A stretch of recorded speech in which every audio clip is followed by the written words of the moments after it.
Oi, mais uma vez, eu sou Erika. Sou Bianca. E agora a gente vai falar de Harry Potter.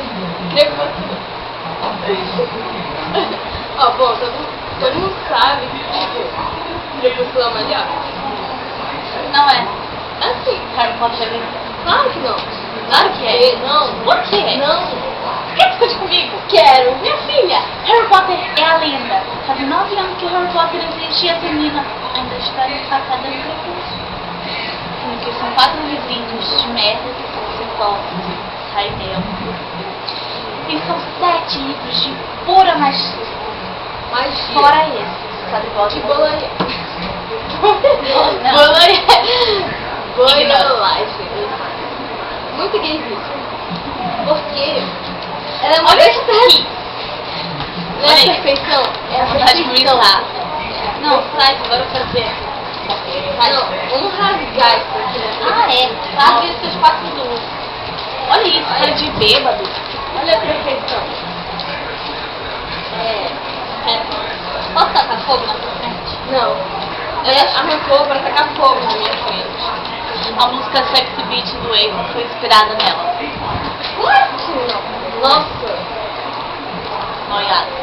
Ele tem cara de noiado. Não sei nada. Isso tem cara de mulher. Ah, pra ser bom ator, ele apareceu em Harry Potter e Cálice de Fogo. E Só que ele arrasou. Só que naquela época ele ainda era bonito, ainda tinha cor, agora ele é pálido. Ele era muito lindo, perfeito. Minha filha, Porcaria aqui. Eu só dou porque pra ela não. foi ela que me deu isso. Infelizmente, eu não queria. Eu queria dar tipo assim. Um filme. Desse, num livrinho de merda desse, tem um basilisk com uma cobra gigantesca de olhos amarelos. Claro que não. Tem um vampirinho de dentinhos afiados que é vegetariano. Ah, é. Ó, ela não é nada romântica. Por isso ela não gosta. Cara, é muito mesmo. Ai, Eduardo. Porra, agora eu nem preciso decidir qual que ela quer, ela se decide.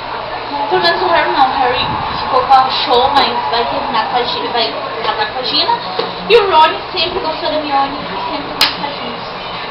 Ela vai terminar com o Jacob e vai. Pelo menos não é um romance melecado que é fria de coisa. Não Minha é. vontade, ó.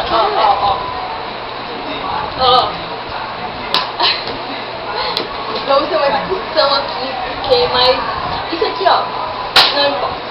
Porque o que vale é a nossa amizade. Com certeza. Que não importa as diferenças, você não precisa brigar sendo que outra pessoa gosta de coisas diferentes de você. Gostou da coisa? Não pode se